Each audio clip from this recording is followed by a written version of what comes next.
अक्सर अपनी daily life में हमें इस तरह के सेंटेंसेस बोलने होते हैं, जैसे कि वो मन ही मन में मुस्कुरा रहा था, मुझे मन ही मन में बहुत गुस्सा आ रहा था, मुझे पता है तुम मन ही मन में कुछ बोल रहे हो। इस तरह के सेंटेंसेस को इंग्लिश में बोलने के लिए कौन से स्ट्रक्चर का यूज किया जाता है, आइए देखते हैं। इस तरह के सेंटेंसेस को इंग्लिश में बोलने के लिए जिस स्ट्रक्चर का यूज किया जाता है वो है इनवर्डली। ये राइटिंग में तो यूज होता ही है, साथ ही साथ स्पोकन इंग्लिश में भी बहुत यूज होता है।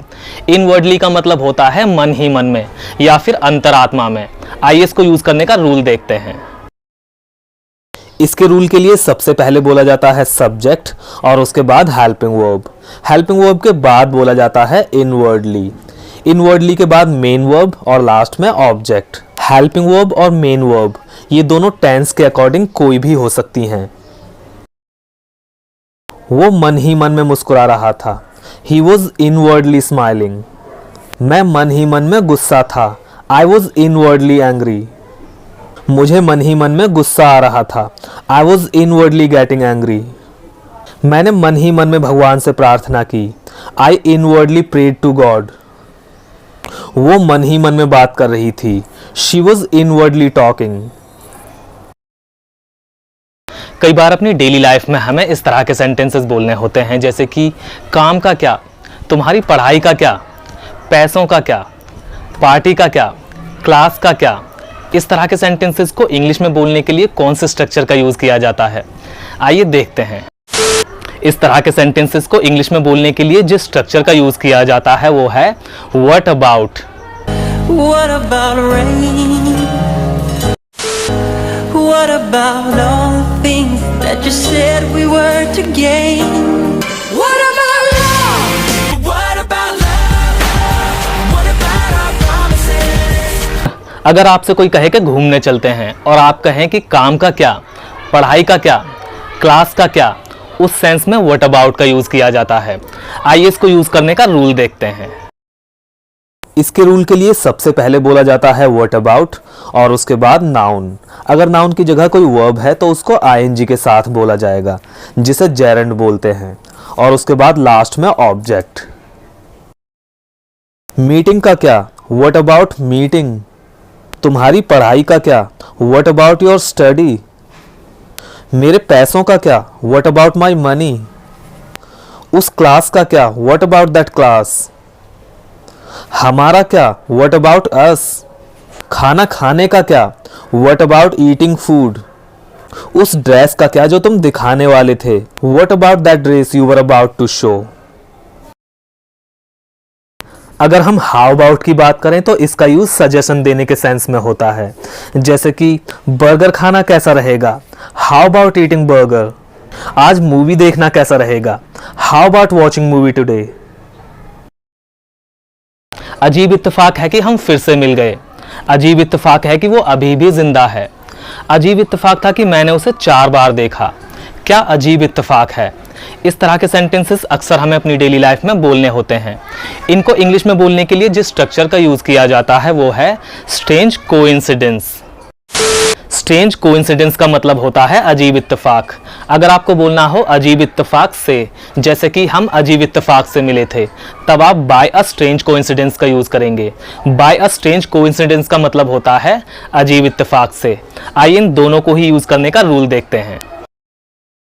इसके रूल में सबसे पहले बोला जाता है this is a strange coincidence और उसके बाद बोला जाता है दैट के बाद लास्ट में सेंटेंस।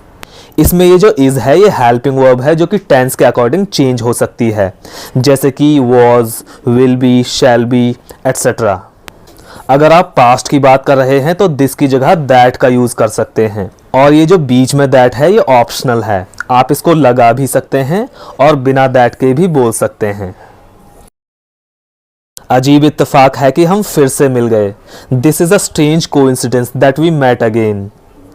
अजीब इत्तेफाक है कि वो जिंदा है, this is a strange coincidence that he is alive. अजीब इत्तेफाक था कि मैंने उसे बार बार देखा, that was a strange coincidence that I saw him again and again. ये अजीब इत्तेफाक होगा, this will be a strange coincidence. क्या अजीब इत्तेफाक है, व्हाट अ स्ट्रेंज कोइंसिडेंस।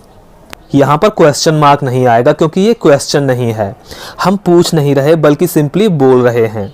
इस तरह के और भी सेंटेंसेस होते हैं जैसे कि क्या कार है, व्हाट अ कार। क्या ब्यूटीफुल लाइफ है, व्हाट अ ब्यूटीफुल लाइफ। हम अजीब इत्तेफाक से मिले हैं, या फिर अजीब इत्तेफाक से मिले हैं हम। By a strange coincidence we have met, या फिर we have met by a strange coincidence. जब हम किसी ऐसी चीज को देखते हैं जो हमें अपनी किसी ऐसी चीज की याद दिलाए जो उसी की तरह हो, तब हम इस तरह के सेंटेंसेस बोलते हैं जैसे कि तुम मुझे मेरे बचपन की याद दिलाते हो, ये गाना हमें अपनी शादी का दिन याद दिलाता है, इस टीवी ने मुझे मेरे पुराने टीवी को याद दिला दिया। इस तरह के सेंटेंसेस को इंग्लिश में बोलने के लिए जिस स्ट्रक्चर का यूज किया जाता है वो है रिमाइंड ऑफ।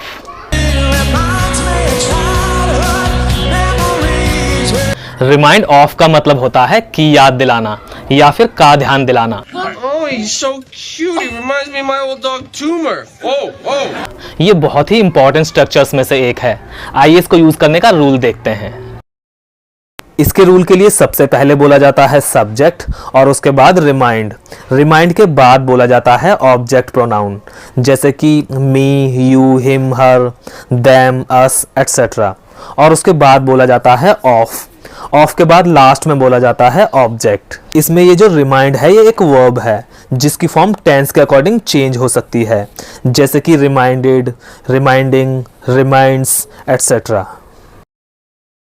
तुम मुझे मेरे बचपन की याद दिलाते हो, you remind me of my childhood.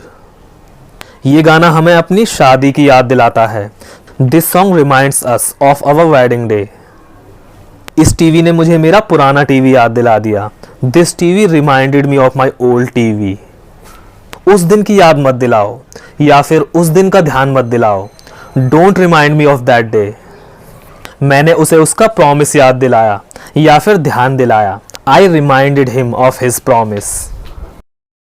Remind of की जगह आप मेक रिमेंबर का यूज भी कर सकते हैं जैसे कि तुम मुझे मेरे बचपन की याद दिलाते हो, you make me remember my childhood.